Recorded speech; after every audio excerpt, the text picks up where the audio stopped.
الحمد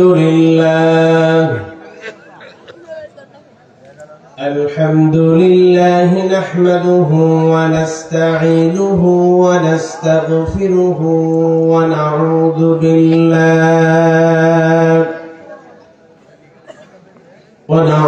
بالله من شرور أنفسنا ومن سيئات أعمالنا. من يهد الله فلا مضل له ومن يضلل فلا هادي له، ونشهد أن لا إله إلا الله وحده لا شريك له، ونشهد أن سيدنا وحبيبنا ومولانا محمدا عبده ورسوله، أرسله بالحق بشيرا ونذيرا وداعيا إلى الله بإذنه وسراجا منيرا. فقد قال الله تعالى في كلام المجيد وفرقانه الحميد: أعوذ بالله من الشيطان الرجيم. بسم الله الرحمن الرحيم. إن الله وملائكته يصلون على النبي يا أيها الذين آمنوا صلوا عليه وسلموا تسليما. اللهم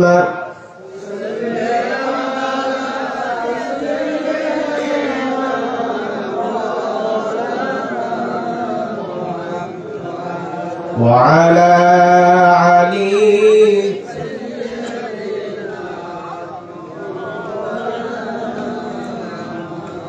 بلغ العلا بكماله، كشف الدجى بجماله، حسنت جميع خصاله. صلوا عليه وآله. ঐতিহ্যবাহী মেহেরপুর জেলার অন্তর্গত খোকসা মল্লিকপাড়া জান্নাতুল মাওয়া আদর্শ হাফিজিয়া মডেল মাদ্রাসা এতিমখানা ও লিল্লাহ মরিয়মের উন্নয়ন ও কবরবাসীদের মাগফিরাত কামনায় দ্বিতীয় বার্ষিক ঐতিহাসিক তাফসীরুল কোরআনুল কারীমের মাহফিলের সম্মানিত সুযোগ্য সভাপতি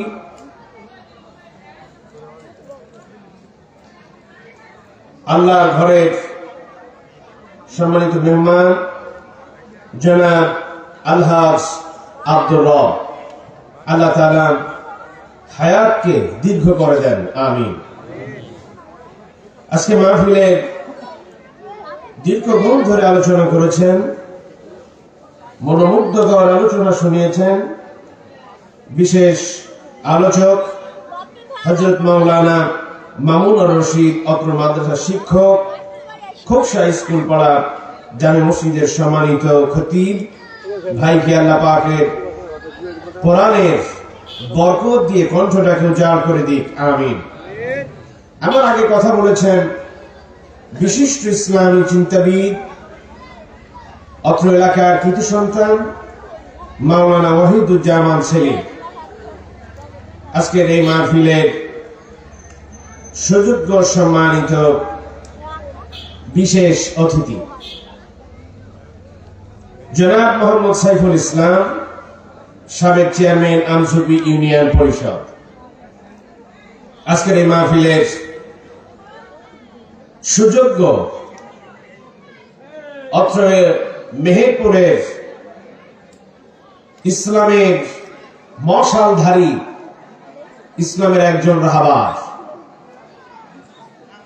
যার বুদ্ধি বিবেচনায় ইসলাম এগিয়ে যাচ্ছেন, বাংলাদেশ জামাত ইসলামী মেহেরপুর জেলা শাখার সম্মানিত আমির জনাব হযরত মাওলানা তাজউদ্দিন খান, আল্লাহ রাব্বুল আলামিন হায়াতটাকে দীর্ঘ করে গোটা মেহেরপুরে ইসলামের কোরআনের এক উর্বর জমিনে যেন পরিণত করতে পারে, আল্লাহ পাক তৌফিক দান করুক। আমরা সকলেই বলছি আল্লাহুম্মা আমিন। আমার সামনে উপবিষ্ট আগত অনাগত ইসলাম প্রিয় তাওহীদের জনতার এক অংশ, পর্দার আড়ালে অবস্থানরত মা এবং বোনেরা, গোয়েন্দা বিভাগ এবং প্রশাসন বিভাগের ভাইয়েরা, সকলের প্রতি আমার আন্তরিক সালাম। আসসালামু আলাইকুম ওয়া রাহমাতুল্লাহি ওয়া বারাকাতুহু। আমরা মহান আল্লাহ তাআলার দরবারে অবনত মস্তকে শুকরিয়া আদায় করছি যে মহান রব্বুল আলামিন সারাদিনের ক্লান্ত পরিশ্রান্ত দেহ নিয়ে দীর্ঘক্ষণ ধরে রাতের প্রায় প্রথম ভাগের শেষ অংশ পর্যন্ত আল্লাহ পাক আমাদেরকে বসবার তৌফিক দান করেছেন। যে মহান মুনি আমাদেরকে কোরআনুল কারীমের এই মাহফিলে আসার এবং বসবার তৌফিক এনায়েত করেছেন, এই জন্য সেই মহান মুনিবের দরবারে প্রাণ খুলে জবান ছেড়ে দিয়ে দিলের যতটুকু শক্তি আছে সমস্ত শক্তি উজাড় করে দিয়ে আমরা মহান আল্লাহ তাআলার দরবারে শুকরগুজার করছি। আমরা সকলে বলছি আলহামদুলিল্লাহ। দরুদ ও সালাম পাঠ করছি মানবতার মুক্তির দূত বিশ্বনবী জনাবে মুহাম্মদ রাসূলুল্লাহ, সকলে পড়ছি সাল্লাল্লাহু আলাইহি ওয়াসাল্লাম। মুসলিম মিল্লাতের জন্য আল্লাহ পাকের দরবারে মাগফিরাত কামনা করছি। গোটা মুসলিম মিল্লাতকে আল্লাহ রাব্বুল আলামিন কবুল করুক। আমরা সকলে বলছি আল্লাহুম্মা আমিন। আমরা আমাদের গুনার জন্য আল্লাহ পাকের দরবারে ইস্তেগফার করছি। মহান আল্লাহ পাক যেন আমাদের জীবনের সমস্ত গুনাহ খাতাগুলো ক্ষমা করে দেন। আমরা সকলে বলছি আল্লাহুম্মা আমিন। মহান আল্লাহ তাআলার দরবারে শুকরিয়া আদায় করে, রাসূলের প্রতি দরুদ ও সালাম পাঠ করে, মুসলিম মিল্লাতের জন্য দোয়া করে, নিজেদের গুনার জন্য ক্ষমা চেয়ে নিয়ে আল কোরআনুল কারীম থেকে আলোচনা শুরু করছি।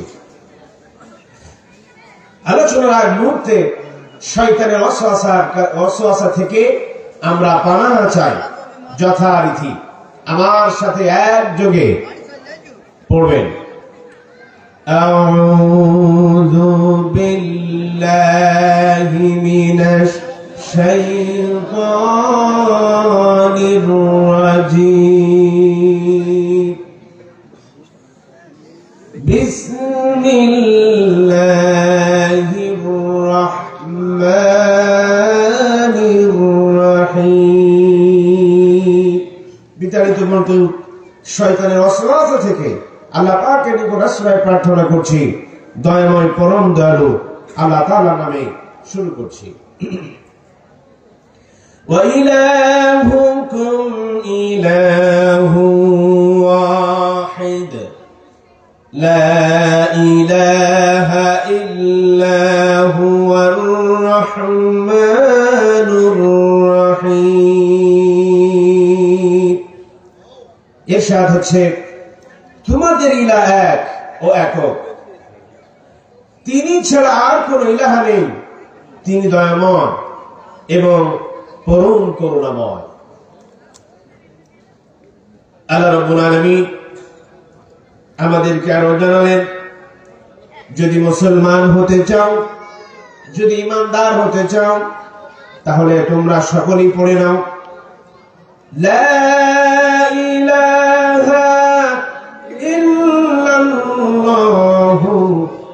মুহাম্মাদুর রাসূলুল্লাহ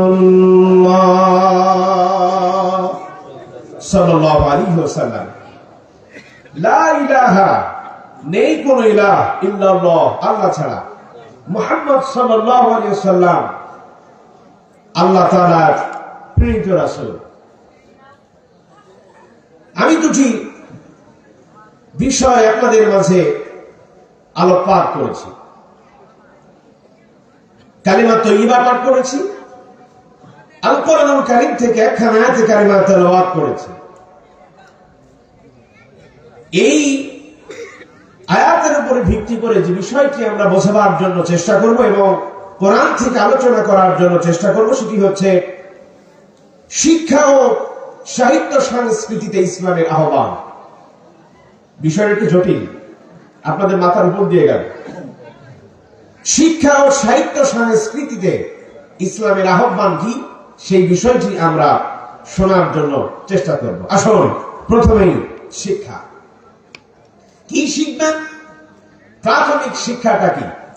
আল্লাহ রাব্বুল আলামিন সেটাই বললেন। প্রাথমিক শিক্ষা শুধু আমাদের জন্য নয়, যত নবী এসেছেন, যত রাসূল এসেছেন, পৃথিবীতে এসে সমস্ত মানুষকে প্রথম যে শিক্ষাটা দিয়েছেন সেটি হচ্ছে ইলাহ। তার নামটা কি? ইলাহ। এই ইলাহের শিক্ষাটা সকল নবী আর রাসূল দিয়েছেন। পৃথিবীতে যত গন্ডগোল আর ফিতনা ফাসাদ যা দেখছেন, যত মতদর্শ, একটা জিনিসকে কেন্দ্র করে, তার নাম কি? ইলাহ। যত ঝুট ঝামেলা এই জায়গায়, এটি হচ্ছে মাইক্রো থিওলজি, যেটাকে বলা হয় ইসলামের একেবারেই কেন্দ্রবিন্দু। আল্লাহ, তার মূল অস্তিত্ব হচ্ছে ইলাহ। আল্লাহ একটা নাম, একটা গুণবাচক নাম, জলিল কদর একটা নাম, কিন্তু মূল কি? মূল হচ্ছে ইলাহ। সৃষ্টি এবং স্রষ্টা মূলটা হচ্ছে ইলাহ। পৃথিবী যা কিছু আছে, নবমণ্ডল, ভূমণ্ডল, আপনি যা কিছু দেখতে পারেন, আসবে সে কথাই, সমস্ত কিছুর মূল হচ্ছে কি? ইলাহ। ইলাহ বুঝাতেই যত রাসূল প্রেরণ করা হয়েছে, সবাইকে ইলাহের কাজটাই করতে হয়েছিল। আদম আলাইহিস সালাম থেকে শুরু করে এ পর্যন্ত 2024 পর্যন্ত যে দাওয়াত, যার দিকে আহ্বান, তার প্রথম নাম্বার শিক্ষাটা হচ্ছে ইলাহ। ছোট্ট বাচ্চা থেকে শুরু করে বৃদ্ধা পর্যন্ত যে জ্ঞান আপনাকে শিখতে হয়, সেটি হচ্ছে ইলাহের জ্ঞান শিখতে হয়। তার মানে কি? ইলাহ হচ্ছে মূল, সাইটোপ্লাজম, যেটাকে বলা হয় কোষ। কোষের মূল উৎস হলো, আমরা যেটাকে বলি, কোষ যে জায়গায় তার শক্তি নিয়ন্ত্রণ হয়, সেটাকে বলা হয় সাইটোপ্লাজম। এক কথায় কোষের মূল উপাদান হচ্ছে সাইটোপ্লাজম, একেবারে তার মূল অস্তিত্ব। ঠিক আল্লাহ তার স্রষ্টা, আল্লাহ এবং স্রষ্টা, এর মূল উৎস হলো ইলাহ। এজন্য প্রথম শিক্ষাটা আমাদেরকে শিখতে হবে ইলাহের শিক্ষা। আসুন, আল্লাহ পাক বলছেন, ওয়া ইলাহুকুম ইলাহুন ওয়াহিদ লা ইলাহা ইল্লা হুয়ার রাহমানুর রাহিম। তোমাদের ইলাহ এক ও একক, আর কোন তিনি ছাড়া, আল্লাহ ছাড়া কোন ইলাহা নাই। তিনি দয়াবান ও পরম করুণাময়। অন্যত্র আল্লাহ রাব্বুল আলামিন বলছেন, আল্লাহু লা ইলাহা ইল্লা হুয়াল হাইয়ুল কাইয়্যুম। আল্লাহ তিনি ইলাহ, তিনি চিরঞ্জীব, চিরস্থায়ী। লা তাখুযুহু সিনাতুন ওয়ালা নাওম। তার কোনো ঘুম নাই, কোনো তন্দ্রা নাই, ঘুম আসে না, ঘুমের ভাব ভাবেও আসে না। লাহু মা ফিস সামাওয়াতি ওয়া মা ফিল আরদ। আসমান এবং জমিন, তুমি যা কিছু দেখতে পাও, সব কিছুর মালিক সেই আল্লাহ রাব্বুল আলামিন। এখানে আল্লাহ রাব্বুল আলামিন ইলাহের গুণকীর্তন করেছেন, ইলাহের বৈশিষ্ট্য দিয়েছেন। ইলাহ যদি হতে চাও, তার কোনো ঘুম থাকবে না, তার কোনো তন্দ্রাও থাকবে না, চিরস্থায়ী, চিরঞ্জীব, তার কখনো ক্ষয় নেই। পৃথিবীতে যত বস্তু আছে সব বস্তুর ক্ষয়, কিন্তু শুধুমাত্র একমাত্র মহান আল্লাহ রাব্বুল আলামিনের কোনো ক্ষয় নাই। অন্যত্র আল্লাহ রাব্বুল আলামিন বলছেন, কুল্লু মান আলাইহা ফান ওয়া ইয়াবকা ওয়াজহু রাব্বিকা যুল জালালি ওয়াল ইকরাম। কুল্লু মান আলাইহা ফান, সব ধ্বংস হয়ে যাবে। চতুর্দিকে দেখছো বালাখানা, পাহাড় পর্বত সব ধ্বংস হয়ে যাবে। শুধুমাত্র টিকে থাকবে তোমার রবের অস্তিত্ব, তোমার রবের শান, তোমার রবের মর্যাদা। এছাড়া সমস্ত কিছু অস্তিত্ব আল্লাহ রাব্বুল আলামিন ধ্বংস করে দিবেন।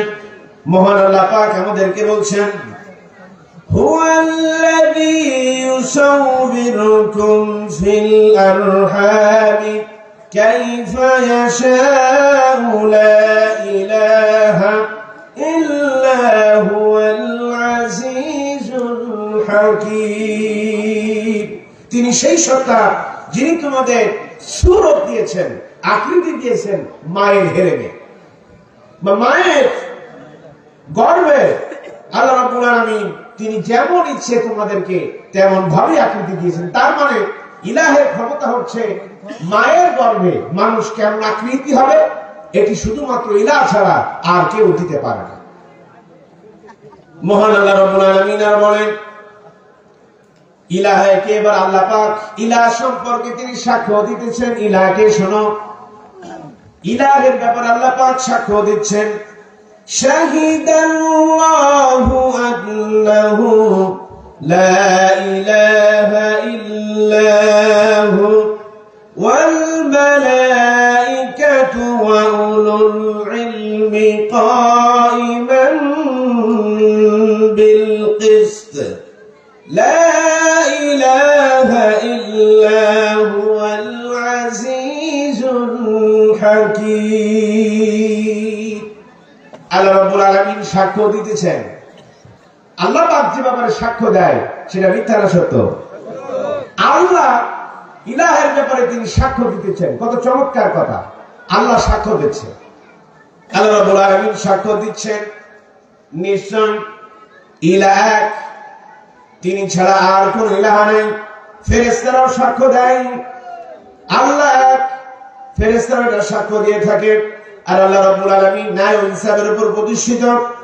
আল্লাহ পাক সেটাই বললেন, এই ইলাহ একমাত্র চিরন্তন সত্য, তার অস্তিত্ব হচ্ছে ইলাহ একক, এটি চিরন্তন সত্য। আল্লাহ পাক বলছেন, ইন্না হাযা লাহুয়াল কাসাসুল হক ওয়া মা মিন ইলাহিন ইল্লাল্লাহ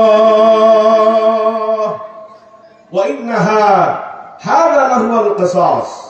এটি পূর্ব থেকে মাহিতিক একটি কাহিনীগত দিক হচ্ছে, এটি পূর্ব থেকে সত্য। সেটা হচ্ছে ইলাহ হচ্ছে এক। আল্লাহ রাব্বুল আলামিন বলছেন এটি অতি সত্য এবং চিরন্তন একটি সত্য, যে সব সময় ইলাহ হচ্ছেন একক। ভাই বুঝছেন কেন আপনারা চলে যাচ্ছেন? এতক্ষণ যা বলছে কোরআন বলছে না? যদি কাছ থেকে উঠে চলে যাবেন। একটি এখনো কোরআন বাদে কোনো কথা বলেছি? মঞ্চটা কিসের? কোরআনের। কিসের ব্যাখ্যা করছি? ইলাহের ব্যাখ্যা। গোলায় দেখেন গলদ, শয়তান আপনারা শুনতে দিবে না, 100% মনে রাখবেন। কখনো যে কথাটা সব থেকে আপনার গুরুত্বপূর্ণ, হয় ঝিমাবেন, নয় শয়তান বলবে কাজ দিয়ে কি উঠিয়ে নিয়ে চলে যাবেন। সব থেকে মারাত্মক কথা, পৃথিবীর শ্রেষ্ঠ মারাত্মক কথা হচ্ছে ইলাহ। এটা বোঝার শক্তি আপনার নাই, এটি 100% সত্য কথা। আপনি নামাজ পড়েন, রোজা করেন, হজ করেন, যাকাত দেন, ইলাহটা কি এটা বোঝার শক্তি এখন পর্যন্ত আপনাদের হয়নি। এজন্য শয়তান আপনাকে এত সোজা না। শয়তান আপনাকে মূল কথাটা আপনাকে আপনার মাথার মধ্যে পুশ করে দেবে। শয়তান আপনার পিছনে লেগেই আছে। এজন্য মেহেরবানি করে যারা উঠবেন, মনে করবেন শয়তানের অসহায় পড়ে আপনি উঠে চলে যাচ্ছেন, আপনি নিজে থেকে যাচ্ছেন না। এটি জান্নাতের বাগান। এটি যদি আপনার ভালো না লাগে তাহলে বুঝতে হবে আপনি শয়তানের কাছে আপনি পরাজিত হয়েছেন। আমরা শয়তানের কাছে পরাজিত হতে চাই? আমরা শয়তানের কাছে পরাজিত হতে চাই? আলহামদুলিল্লাহ। যেটাই বলতেছিলাম, মহান আল্লাহ রাব্বুল আলামিন বলছেন এটি চিরন্তন সত্য যে ইলাহ হচ্ছে এক এবং অদ্বিতীয়। তার নাম কি? আল্লাহ।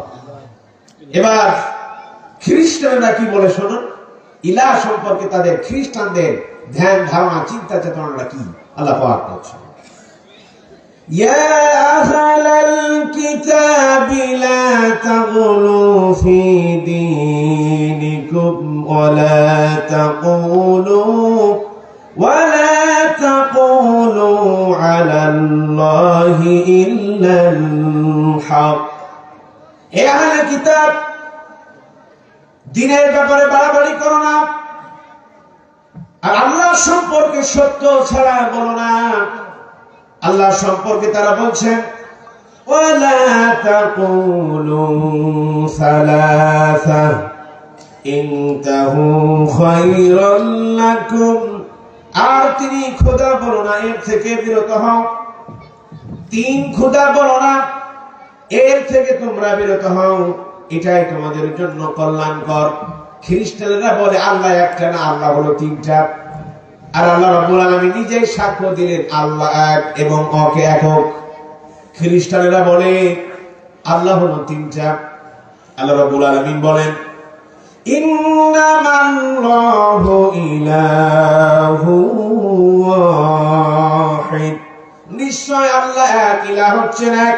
সুবহানাহু আইয়াকুনা লাহু ওয়ালাদ, তার সন্তান সন্তানাদি থাকবে, তার হাল থাকবে, এটা থেকে মহান আল্লাহ রাব্বুল আলামিন পবিত্র।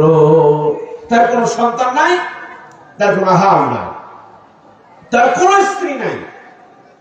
খ্রিস্টানরা তিনজন খোদাকে বিশ্বাস করে, আমাদের খোদা কয়জন? একজন। আল্লাহ রাব্বুল আলামিন আমাদেরকে বলছেন যারা কাফের ওরাও তিন খোদায় বিশ্বাস করে। আল্লাহ পাক বলছেন লাকাদ কাফারাল্লাযীনা ক্বালু ইন্নাল্লাহা সালিসু সালাসা, যারা অস্বীকার করলো, কুফরি করলো, ক্বালু তারা বলে ইন্নাল্লাহ নিশ্চয়, সালিসু সালাসা নিশ্চয় আল্লাহ তিন, তিনের মধ্যে এক। আর আল্লাহ রাব্বুল আলামিন বলেন ওয়ামা মিন ইলাহিন ইল্লা ইলাহুন ওয়াহিদ। আর আল্লাহ রাব্বুল আলামিন বলছেন তোমার আল্লাহ একক এবং অদ্বিতীয়, তার কোনো শরীক নাই। ইলাহের মূল অর্থটা কি এবার আল্লাহ পাক বলছেন যালিকুমুল্লাহু রাব্বুকুম লা ইলাহা ইল্লা হুয়া খালিকু কুল্লি শাইইন ফা'বুদু,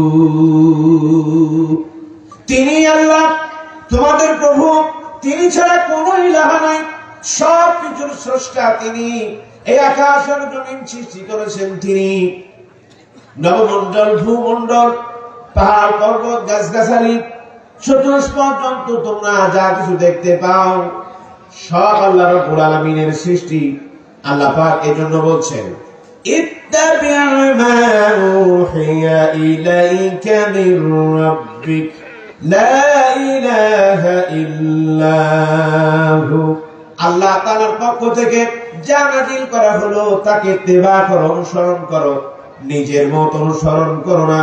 যা আল্লাহ রাব্বুল আলামিন নাযিল করেছেন তাকে অনুসরণ করো। তোমার রবের পক্ষ থেকে যা এসেছে, কোরআন এসেছে তোমার রবের পক্ষ থেকে, এটাকে অনুসরণ করো আর মেনে নাও লা ইলাহা ইল্লাহু, ইলাহ বলতে শুধুমাত্র আল্লাহ।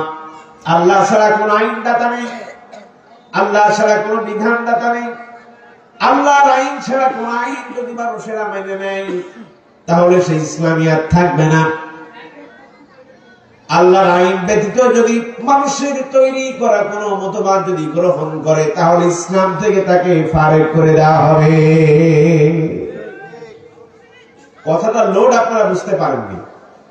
যদি কোনো মুসলিম থাকে তাহলে বুঝতে পারবে কোন জায়গায় আমি ঘা দিয়েছি। আমরা মুসলমান, নামাজ পড়ি, রোজা রাখি, হজ করি, যাকাত দেই, সব ঠিক আছে। যদি বলা হয় আল্লাহর আইন মেনে চলো, তখন সেকুলারিজম আর জাতীয়তার মাথার উপর নিয়ে চলাফেরা করি, ঠিক না? মসজিদে আল্লাহর আইন, সংসদে মানুষের আইন, জাতিসংঘে মানুষের আইন। আল্লাহ রাব্বুল আলামিন সে কথাই বলেন, আমার যদি নিয়ামত খাও, যদি হাত হয় আমার, ওই চক্ষু হয় যদি আমার, ওই মস্তক যদি হয় আমার, আর ওই পা যদি হয় আমার, তাহলে আমার আইন ছাড়া তোমার চোখ চলতে পারে না, চোখ দেখতে পারে না। আমার আইন ছাড়া তোমার মাথা কোনো কিছু চিন্তা ভাবনা করতে পারে না। আমার আইন ছাড়া তোমার পা চলবে না, আমার আইন ছাড়া তোমার হাত চলবে না। নামাজ পড়ি আল্লাহর আইন দিয়া, জিকির আজকার করি আল্লাহর আইন দিয়া, কিন্তু যখন মসজিদ থেকে বের হয়ে যায় সমাজ চালায় নিজেদের মন গড়া আইন দিয়ে। কথা বলেন ঠিক কিনা? আল্লাহ সেটাই নিষেধ করলেন, বান্দারে নামাজ যদি হয় আমার আইন দিয়া, রোজা যদি হয় আমার আইন দিয়া, হজ যদি হয় আমার আইন দিয়া, দান সাদকা যদি হয় আমার আইন দিয়া, তাহলে পার্লামেন্ট চলবেও আমার আইন দিয়া, কোনো সন্দেহ নাই। পার্লামেন্টে কার আইন চলে?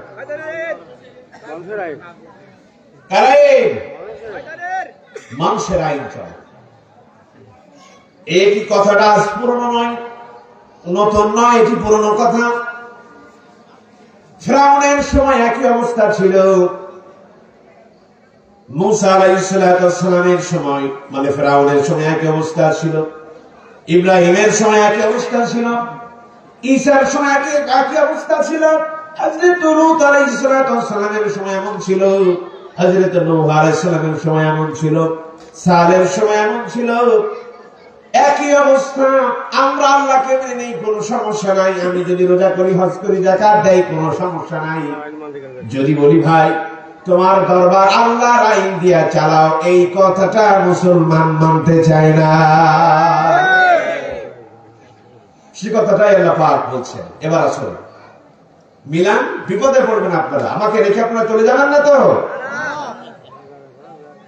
বিপদে পড়তে হবে কিন্তু আপনারা। উসবিস করবেন, একটু ধৈর্য সহকারে বসে থাকবেন, উসবিস শুরু হয়ে যাবে।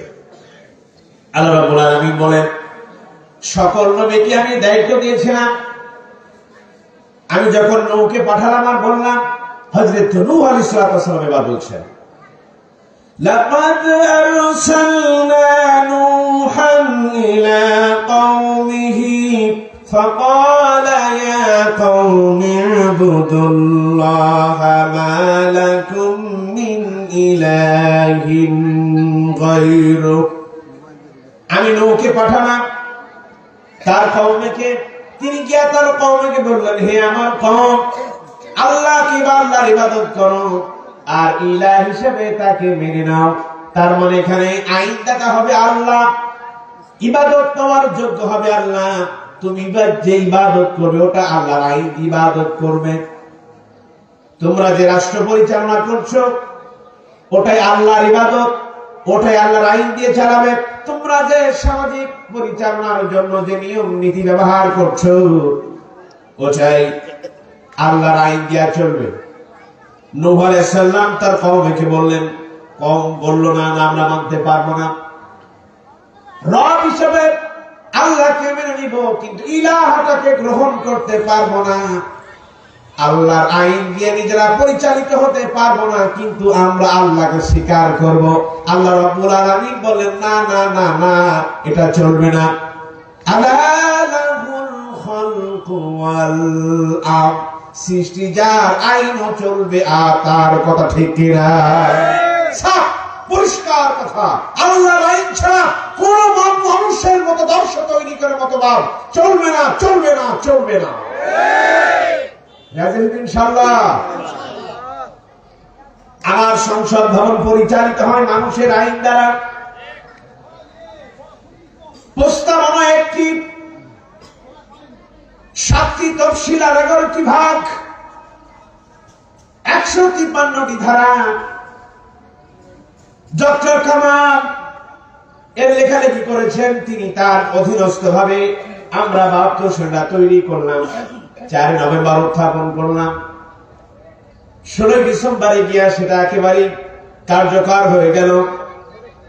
সেটা নিজেরা বসে বসে আইন তৈরি করলাম। মনে রেখো, এটা নতুন কোনো কিছু নয়, এটা সেই বাপ দাদার আমল থেকে তৈরি করা আমাদের মতবাদ। এটা চলবে, এটা চলবে। এবার যারা মানছেন তারা কি হবে? কথা বলেন না কেন? ভয় পান? যারা এই মতাদর্শে বিশ্বাসী তারা কখনো মুসলমান থাকতে পারে না। কথা ঠিক না? মানবেন কার আইন? কোরআন ছাড়া কোন মুসলমান কোন আইন গ্রহণ করতে পারে না, পারে না, পারে না। আল্লাহর আইন ভালো লাগে না, নিজের আইন মোতাবেক চলো। আর নামাজ পড়ে পড়ে বেটা হাজি সাহেব কপাল করে ফেলেছে কালো। আল্লাহ পাক বলছেন, তোমার ওই কপাল কালোকে আমি ধরবো, ধরবো তোমার ওই কপাল কালো। বিখ্যাত একটি হাদিস আমি বলতে শুনেছি, এখন বলবো ইনশাআল্লাহ, কান খাড়া করে শুনবেন। বিখ্যাত একটি হাদিস, চমৎকার একটি হাদিস বলবো, শুনতে রাজি আছেন ইনশাআল্লাহ?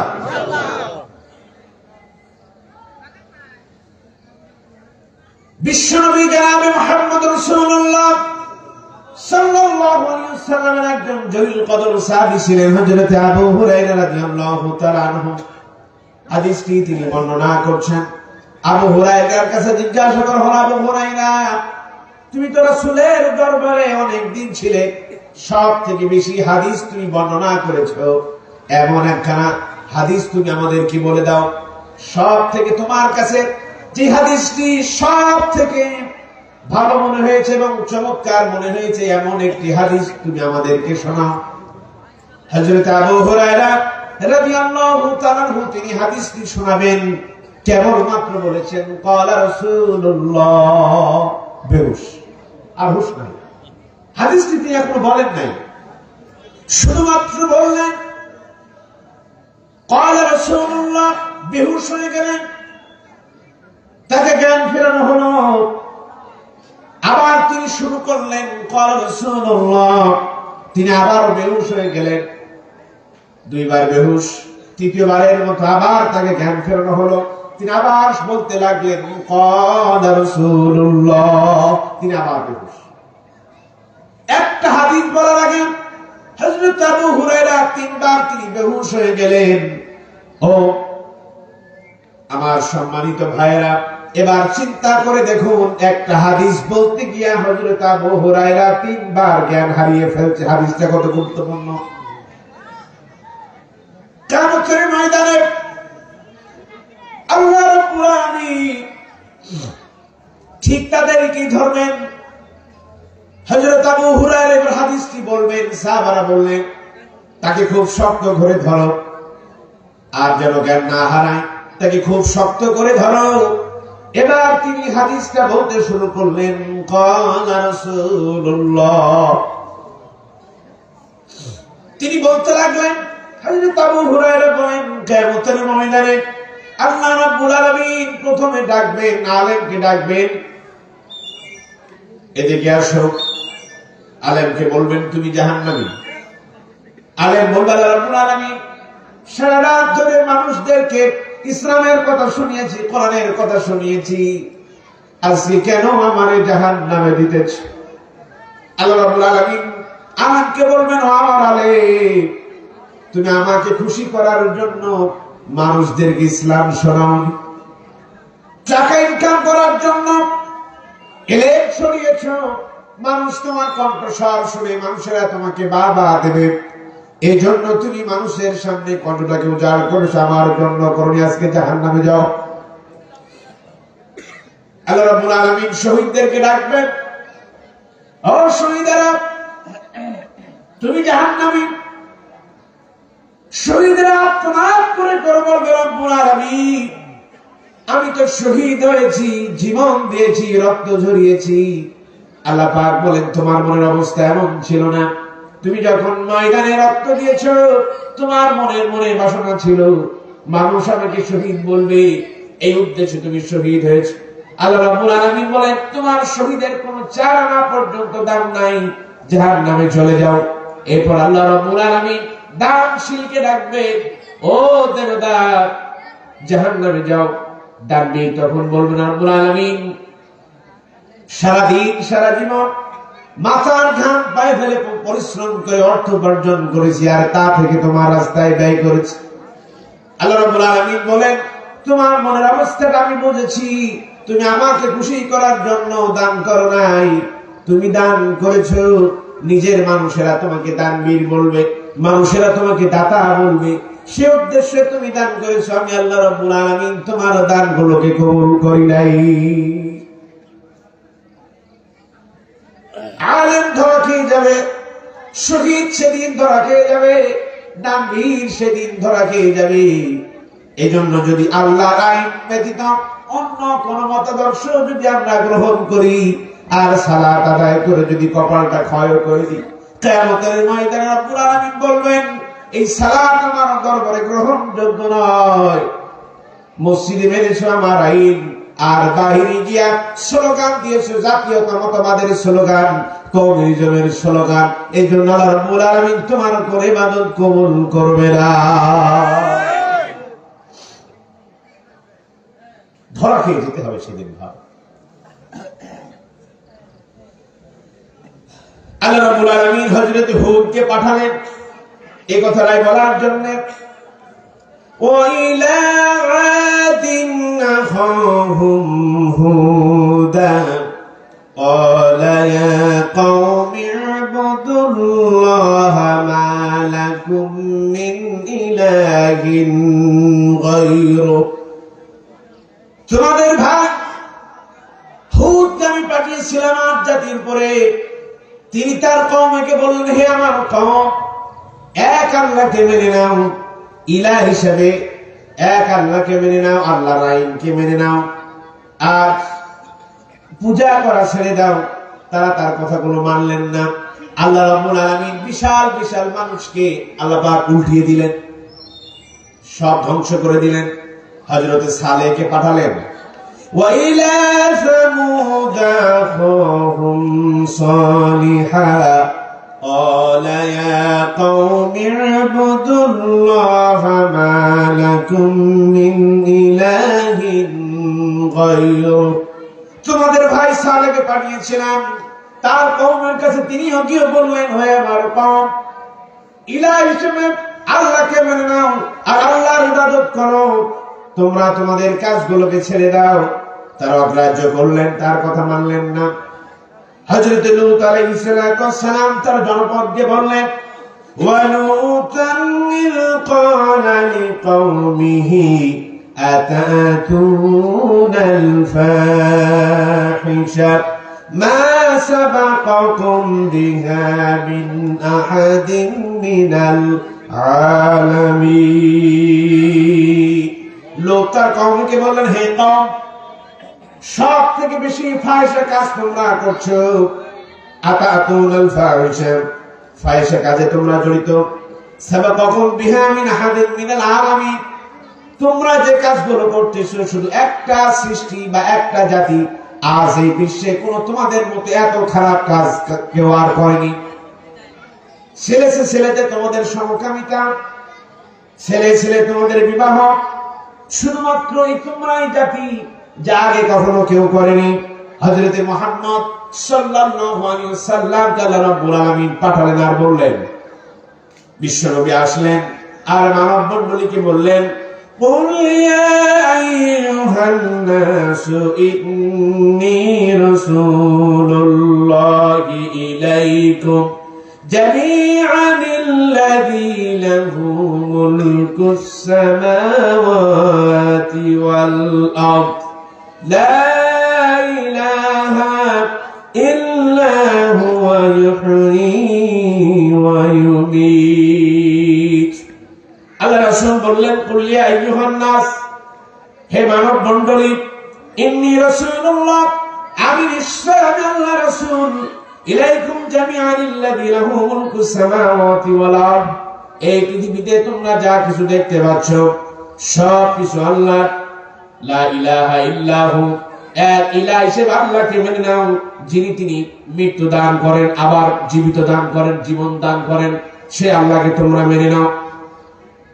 নূহ বললেন, হযরত হুদ আলাইহিস সালাতু ওয়াস সালাম বললেন, হযরত সালেহ আলাইহিস সালাতু ওয়াস সালাম বললেন, হযরত লূত আলাইহিস সালাতু ওয়াস সালাম বললেন, বিশ্বনবী জনাবে মুহাম্মদ রাসূলুল্লাহ সাল্লাল্লাহু আলাইহি ওয়াসাল্লাম তিনিও বললেন। সর্বশেষ 2024 আমি আপনাদের মাঝে শেষে কথাই বলতেছি, ও দুনিয়ার মানুষেরা, আল্লাহর আইন ছেড়ে দিয়ে কোরআনের আইন ধরে যাও। গ্রহণ করবেন ইনশাআল্লাহ? আলহামদুলিল্লাহ। এটি যদি গ্রহণ করতে পারেন, কিসমত খুলে যাবে, কপাল খুলে যাবে। আল্লাহ রাব্বুল আলামিন এক ইলাহকে মানার তৌফিক দান করুক। আমরা সকলেই বলছি আল্লাহুম্মা আমিন। সম্মানিত উপস্থিতি, এটি হচ্ছে প্রথম কথা। ইলাহের প্রথম কথা হচ্ছে, প্রথম জ্ঞান হচ্ছে ইলাহ, মহান আল্লাহ রাব্বুল আলামিন। জ্ঞানের উৎস, শিক্ষার উৎস কোথায়? এরপর আল্লাহ পাক বলছেন, قال إنما العلم عند الله وأبلغكم ما أرسلت به ولكنكم قوما تجهلون। আল্লাহ রাব্বুল আলামিন বলেন, قال إنما العلم عند الله, শুধুমাত্র ইলম থাকে আল্লাহ রাব্বুল আলামিনের কাছে। ওয়া উবাল্লিগুকুম মা উরসিলতু বিহি, ইলম তো তার কাছে আছে, আমার কাছে যা পৌঁছে দেওয়া হয়েছে। রাসূল বলেন, ওয়ালাকিন ইয়ারাকুম কওমান তাজহালুন, আমার কাছে যা পৌঁছে দেওয়া হয়েছে আমি তোমাদের কাছে তা পৌঁছে দিচ্ছি। রব্বুল আলামিন এই ইলমটা দিয়েছিল শুধুমাত্র মানুষের কাছে। হযরত আদম আলাইহিস সালাতু ওয়াস সালাম কাছে ইলমটা দিয়েছিলেন। সর্বপ্রথম ইলম দিয়েছেন হযরত আদমকে জন্য, তার অনেক সম্মান। قُلْ هَلْ يَسْتَوِي الَّذِينَ يَعْلَمُونَ وَالَّذِينَ لَا يَعْلَمُونَ, যারা জানে আর যারা জানে না, এরা কখনো সমান হতে পারে না। আল্লাহ রাব্বুল আলামিন আদমকে শিক্ষা দিলেন, এটার নাম নিম গাছ, এটা দিয়েই হয়, এই ফল ধরলে খেলে মানুষের উপকার হয়, সব কিছু শিক্ষা দিলেন। বললেন, وَعَلَّمَ آدَمَ الْأَسْمَاءَ كُلَّهَا عَرَضَهُ, আমি আদমকে সর্বপ্রথম শিক্ষা দিয়া দিলাম, এই দিয়েই হয়। তাকে শিক্ষা দিলাম সৃষ্টি। কোরআন হচ্ছে মূল উৎস। জ্ঞান যদি নিতে হয়, এই কোরআন থেকে তোমরা জ্ঞান নিবে, এই কোরআন থেকে তোমরা শিক্ষা গ্রহণ করবে। এই কোরআনটাই হচ্ছে জ্ঞানের মূল উৎস। কোরআনে ছাড়া যদি অন্য কোনো জ্ঞান তোমরা গ্রহণ করো, ওটি মিথ্যা। কোরআন হচ্ছে সত্য জ্ঞানের উৎস। আল্লাহ রাব্বুল আলামিন বলেন, এখানে তোমাদেরকে সৃষ্টি তত্ত্ব দিলাম, মহাকর্ষ দিলাম, তোমাদেরকে জ্যোতির্বিদ্যা দিলাম, মধ্যাকর্ষণ শক্তি দিলাম, পদার্থ বিদ্যা দিলাম, চিকিৎসা বিদ্যা দিলাম, ম্যাথ দিলাম, এখানে তোমাদেরকে ইতিহাস বিদ্যা দিলাম। তোমরা যা ইচ্ছা তা গ্রহণ করে নাও। এই জন্য ইলম শিখতে হবে কোরআন থেকে। কোথেকে ইলম শিখতে হবে? কোরআন থেকে। আল্লাহ রাব্বুল আলামিন বলেন, কিভাবে তোমরা সৃষ্টি হলে, এবার কোরআন থেকে তো তোমরা জেনে নাও তোমাদের সৃষ্টিটা কোথায়। আল্লাহ পাক বলেন, ইন্না খালাকনাল ইনসানা মিন নুতফাতিন আমশাজ نبتليه فجعلناه سميعا بصيرا। আমি মানুষকে সৃষ্টি করেছি মৃত শুক্রাণু থেকে, শুক্রবিন্দু থেকে আমি মানুষকে সৃষ্টি করেছি। মায়ের বক্ষপিঞ্জর আর পিতার পৃষ্ঠদেশ থেকে সবেগে নির্গত মায়ের জরাইতে আমি শুক্রাণুকে মিলিত করলাম, আর তা থেকে তোমাদেরকে সৃষ্টি করলাম, যাতে করে আমি তোমাদেরকে পরীক্ষা করতে পারি। সামিআন বাসীরা, তোমাদেরকে দেখার শক্তি দিলাম আর তোমাদেরকে শোনার শক্তি দিয়া দিলাম। এই আয়াতে রব্বুল আলামিন আমাদেরকে সৃষ্টি তত্ত্ব সম্পর্কে জানাচ্ছেন। আল্লাহ রাব্বুল আলামিন মহাকাশ সম্পর্কে জানাচ্ছেন, কসমোলজি যেটাকে বলা হয়। আল্লাহ পাক বলছেন, আওয়ালাম ইয়ারাল্লাযীনা কাফারু আন্নাস সামাওয়াতি ওয়াল আরদ কানাতা রাতকান ফাফাতাকনাহুমা। এই পৃথিবী এক জায়গায় লেগেছিল, আমি এটাকে আলাদা করে দিয়েছি, তোমরা কি দেখো না? আমি আলাদা করে দিলাম আর তা থেকে বিস্তীর্ণ করে দিলাম।